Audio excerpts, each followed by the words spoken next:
사회위원회 부위원장, 대통령께서 위원장이십니다. 그리고 기후환경대사를 맡고 있습니다. 전부 다 비상근이긴 하지만 제가 진짜 열심히 하고 있습니다. 왜? 여러분들 작년부터 대한민국 인구가요 데드크로스, 한마디로 사망자 숫자보다 출생아 숫자가 적어서 인구가 감소하게 됐습니다.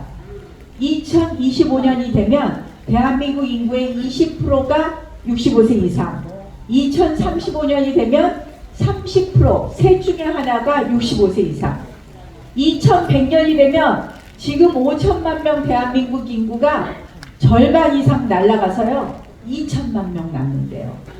우리가 진짜 열심히 해야 되겠죠? 네. 그래서 제가 열심히 하고 있는데요. 그래서 뭘 정했냐? 우리 구호는 응애로 하자. 자, 2023년에는 아이들이 뭐 50세 이하 되신 분들은 한 분씩 더 낳으시고요.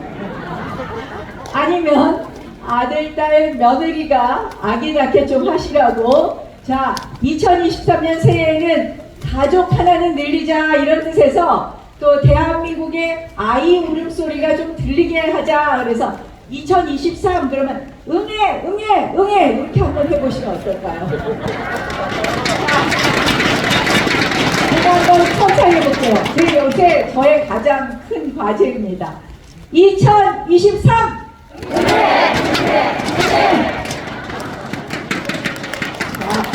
정말 우리가 이 저출산을 극복하지 않으면 대한민국 미래가 너무 많이 바뀌고, 그러면 이 생산 가능한 인구가 줄어들어서요 대한민국이 지속 가능하지 않습니다. 지금이 마지막 골든 타임입니다. 그래서 열심히 하고 있는데, 그러면서 한편으로는 이건 정말 대한민국의 미래 아젠다인데요. 이런 걸 하려면 당이 튼튼해야 돼요. 왜? 여러분들 잘 아시다시피 얼마나 야당이 발목 잡기를 합니까? 대통령께서 하나도 일을 못하게 해요. 저는 그래서 대선은 끝났는데 끝나지 않았다. 대선이 끝나는 것은 바로 2023년 4년 총선 승리가 되어야지 끝난다라고 말씀드립니다. 그래서 부천에 있는 우리 위원장님들이 여기 쫙 계신데요. 이분들이 다 국회에 가셔야지 총선이 승리를 하는 거고, 그래야지 대선이 끝나는 거다, 이런 말씀을 드립니다. 여러분, 대선이 끝나지 않은 건 우리가 그동안 대통령 지지율이 왜 이렇게 떨어져 하면서 아마 느끼셨을 겁니다. 왜 그러느냐? 우리가 대선을 치렀는데요. 이기긴 이겼는데요. 권력을 하나도 못 잡았어요. 국회 민주당이요. 오늘 우리 아마 보셨을 겁니다. 추경호 장관이 얘기를 했어요.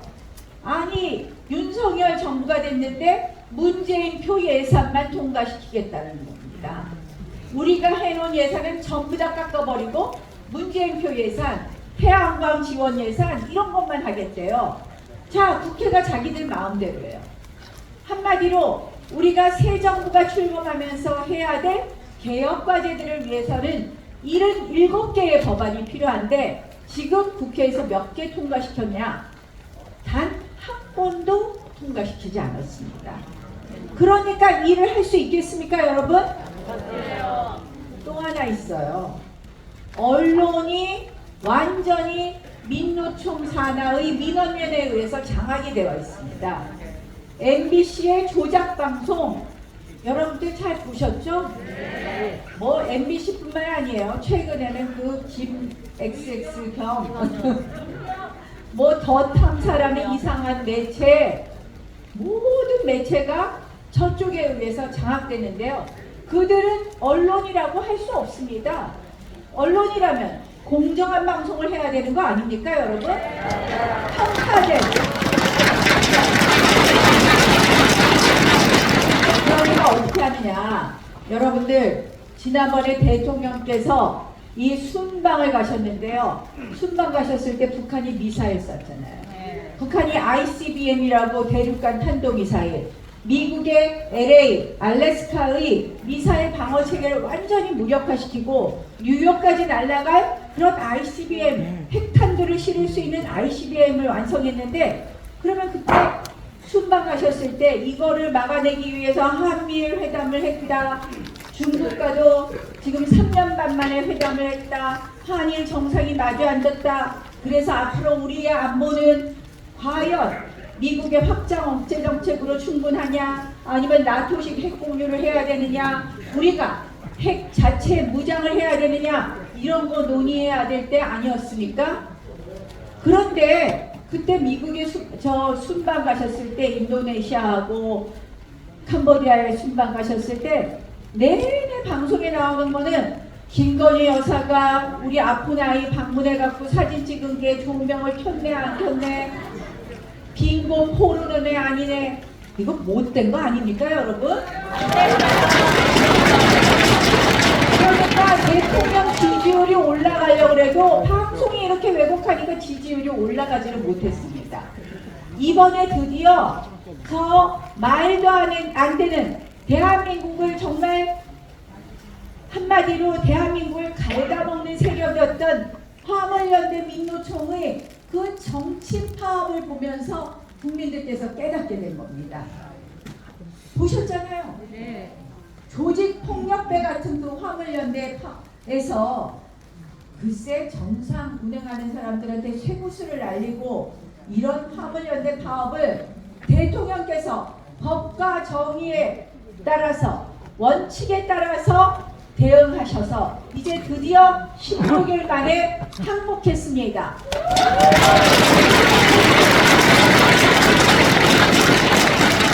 그러니까 이제 국민들께서 조금씩 알게 되신 것 같아요. 저는 대통령 지지율이 지금같이 하시면 더 올라간다 라고 생각합니다. 올라간다 정도가 아니라 올라가야지 이제 대한민국을 바로잡을 수 있다. 지난 5년 헌법을 무너뜨린 문재인 정권에서 망가진 대한민국을 바로잡을 수 있다. 그래서 강원도지 여러분께 부탁드립니다. 지금 화물연대 파업은 국민들이 다 알아들을 정도로 저들이 불법적이고 정치적 파업을 한 것을 알았기 때문에 다행이지만, 앞으로 호시탐탐 저쪽 세력들은 어떻게든지 짬을 볼 거예요. 그러면 대통령의 지지율을 뒷받침하는 것은 바로 누구냐? 당원 동지 여러분들의 강한 지지입니다. 국회의 지지율입니다, 여러분.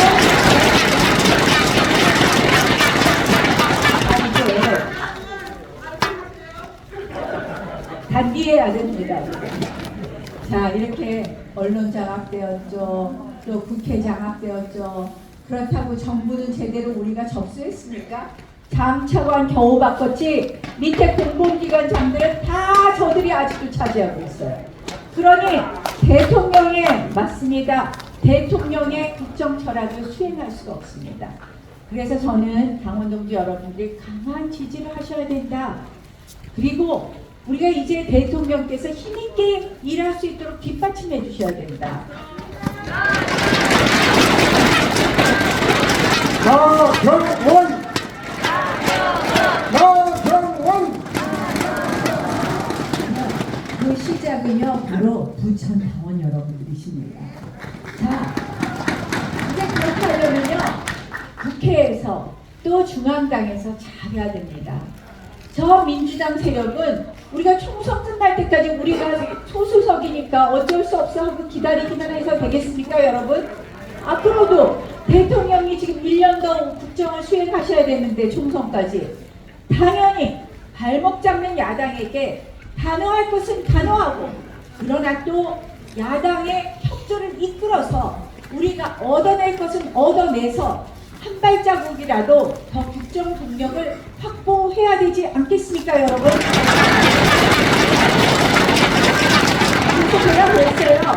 이제는 정말 우리가 진짜 우리 당내도 여러 가지 갈등을 좀 잘 통합해서 봉합하고, 또 야당과의 관계에서도 단호할 땐 단호하고 정말 이끌어갈 때는 이끌어가야 되고, 이러한 좀 폭넓은 리더십이 없으면 큰일 난다.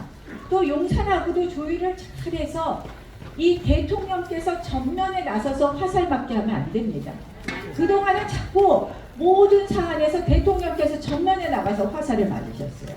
이렇게 잘 조율해서 대통령께서 또 민심에 따라서 잘 국정을 운영할 수 있도록 좀 이렇게 잘 조율하는 리더십이 필요하지 않을까 이런 걱정을 하면서요. 정말 앞으로 이제 우리가 힘있게 국정을 수행하기 위해서는 안보면 안보, 경제면 경제, 이제 헌법적인 틀로 가져와야 된다. 왜?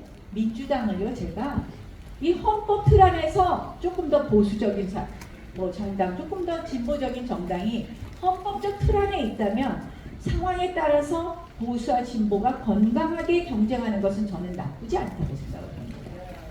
그런데 민주당이 과연 헌법적 틀 안에 있는 진보 정당이냐? 아니라고 본다는 겁니다, 여러분. 우리는 한마디로 헌법적 틀 안의 진보 정당이 아니라 제가 얘기했잖아요, 원내대표 할 때. 김정은의 수석 대변인이라는 이야기 좀 듣지 말으라고. 한마디로 친북 종북 세력이라서 우리가 안 된다라고 말씀드리는 겁니다. 여러분, 지난 5년 문재인 정권에서 얼마나 북한 눈치 보기 많았습니까? 최근에도 여전히 북한 눈치 보기입니다. 오죽했으면 서해 공무원 월북몰이 사건을 일으켰습니까, 여러분? 그래서 저는 그런 민주당은 절대 안 된다. 그런 의미에서 우리가 총선에 반드시 이겨야 된다라는 말씀입니다. 또 민주당 봐보세요. 여러분, 이제 이재명의 최측근이 구속 기소됐습니다. 다음 차례 누굽니까, 여러분? 한마디로 민주당 세력들은 부도덕한 범죄 집단입니다. 이재명, 아니, 그들은요, 자리만 있으면 돈벌이 할 생각만 해요. 얼마 전에 지금 포이카 전 이사도 구속이 됐어요. 곳곳에서 해먹는 거예요. 자, 이재명 그렇죠. 뭐 윤미향 여러분들 아시죠? 이미 하를 게 없어서 위안부 할머니를 팝니까? 이제 서초 당협위원장이란 이정근 위원장이 구속이 됐는데 한마디로 판도라의 상자입니다. 노영민 마포 국회의원 압수했습니다. 자, 노영민이 아니라 노웅래. 노씨가 왜 이렇게 많은 거야? 노영민 비서실장 이제 수사받고 있습니다. 압수수색 됐습니다. 관련된 것.